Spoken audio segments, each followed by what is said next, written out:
Baik, pada pertemuan kali ini, pada pertemuan ke-13, kita akan membahas tentang konsep dan teori pembentukan bumi. Dalam hal ini adalah konsep tektonik lempeng. Teori tektonik lempeng ini ditemukan oleh Mackenzie dan Robert Parker tahun 1967, kemudian disempurnakan oleh J. Tuso Wilson.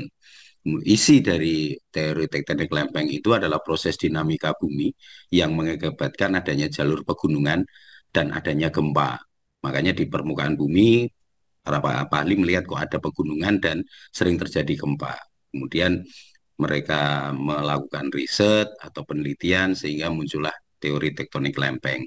Nah, dasarnya dari tektonik lempeng itu berdasarkan gerakan itu dipisahkan menjadi tiga: divergensi, konvergensi, dan mendatar atau sesar mendatar transform. Nah, selama ini diyakini bahwa bumi itu dinamis. Penggeraknya untuk teori tektonik lempeng ini masih dipercaya adalah teori arus konveksi. Jadi kalau kita lihat, kita panaskan air itu, nanti kalau yang airnya panas, dia akan naik, kemudian mendingin, dia akan turun, kemudian akan bersirkulasi. Nah, ini dimodelkan di dalam bumi. Jadi inti bumi panas, kemudian ini memanasi, sehingga di sini arusnya naik, kemudian ini bergerak ke sana, yang ini bergerak ke sana. Ketika bergerak ke kanan dan ke kiri, inilah yang menyeret dari lempeng atau kerak yang ada di bumi. Nah, secara umum pergerakan ini gambaran yang ideal terkait dengan pergerakan dari lempeng tersebut. Nah, kita mulai dari sini. Ini geraknya adalah divergen yang gambarnya ini. Divergen itu memisah antara lempeng satu dengan lempeng yang lainnya. Kemudian yang di bagian ini adalah bertubrukannya, tabrakannya antara satu lempeng dengan lempeng yang lain, atau kita sebut sebagai konvergensi. Nah, dalam perjalanannya nanti pergerakan ini juga saling bergeser gitu ya, saling ketemu tetapi tidak bertabrakan, tapi hanya saling berpapasan. Ini yang kita sebut sebagai uh, sesar transform tadi yang ini. Jadi lempeng bertemu tapi saling berpapasan, saling bergeser. Nah, kita mulai dari gerak divergensi atau gerakan saling menjauh antar lempengan atau antar dua lempeng, antar satu lempeng ini ya, yang di sini bergerak ke kanan, yang ini bergerak ke kiri. Akibatnya ketika pergerakan ini arus konveksi tadi, bagian yang ini keraknya akan menipis. Sehingga ketika menipis, ketika diseret dia akan mudah pecah. Ini.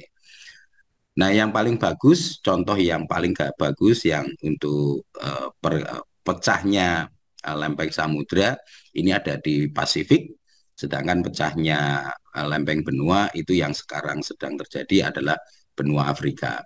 Nah, tadi yang saya sampaikan bahwa pergerakan divergensi itu bisa di kerak benua maupun kerak samudra. Yang kerak samudra ini adalah Pasifik, jadi ya lempengnya ini bergerak menghasilkan mid oceanic ridge. Nah, sementara yang di Afrika ini kontinental jadi kerak benua ini saling memisah.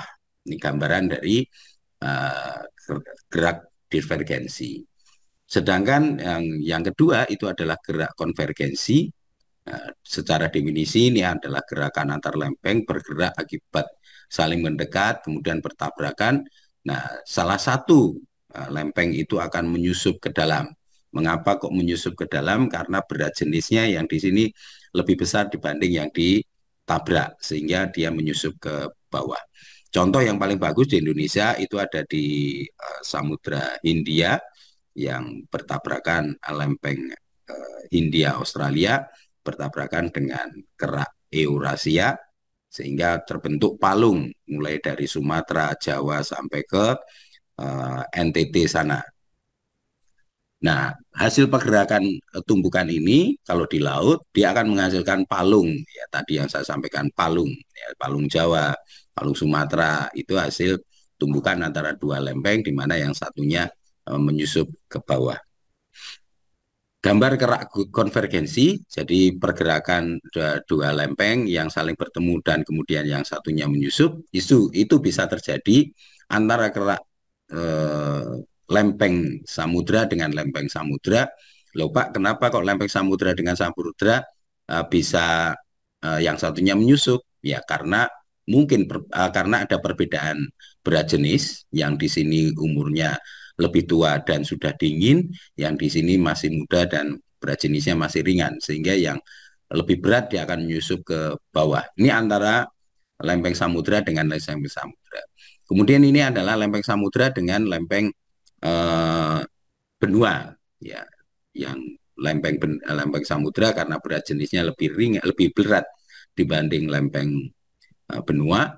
Begitu ditabrakan dia akan menyusup ke bawah. Ini yang contoh kasus atau contoh yang bagus ya di Indonesia.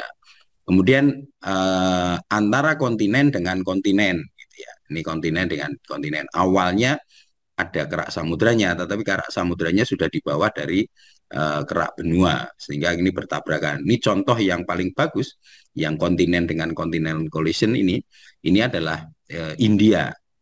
India, anak benua India yang menabrak lempeng Eurasia, menghasilkan yang ini namanya pegunungan Himalaya. Kemudian ada gerak lempeng yang saling mendekat, kemudian saling berbatasan. Ya, definisinya seperti itu.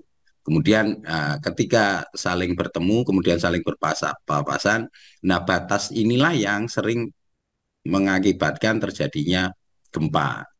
Nah, contoh yang paling bagus kalau di dunia itu adalah San Andreas Fault, gitu, yang membentang dari Los Angeles sampai Samudra Pasifik. Ini yang saling mendekat, kemudian saling berpapasan. Ini contoh yang sesar San Andreas, jadi dari San Francisco, Parkville sampai Los Angeles ini membentang sangat jauh, dan ini pusat-pusat gempanya yang di sini.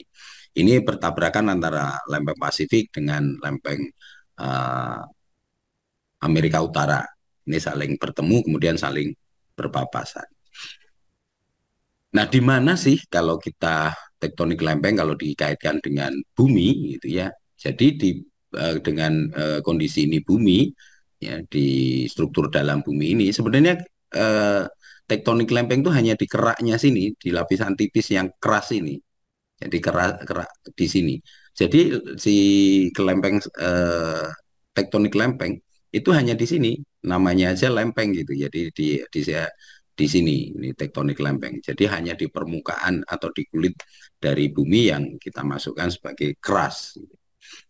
Nah, pada teori tektonik lempeng ini kondisi tektoniknya masih aktif sehingga banyak terjadi gempa, kemudian terjadi gunung api.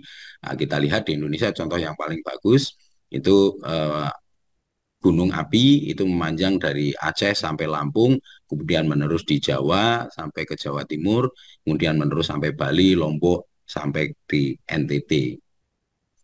Nah, ini gambaran secara umum gitu ya di bumi. Kalau kita bagi-bagi berdasarkan teori tektonik lempeng, terbagi-bagi menjadi beberapa lempeng.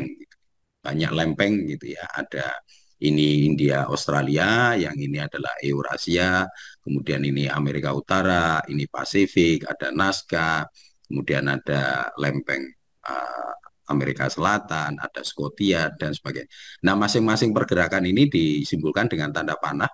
Kalau tanda panahnya ini saling menjauh, ini adalah yang gerak divergen, kemudian yang saling mendekat begini, saling mendekat dan bertabrakan, ini yang kita sebut sebagai konvergensi, yang kemudian saling mendekat dan saling berpapasan, ini yang sesar transform, yang di sini adalah yang San Andreas Fault tadi.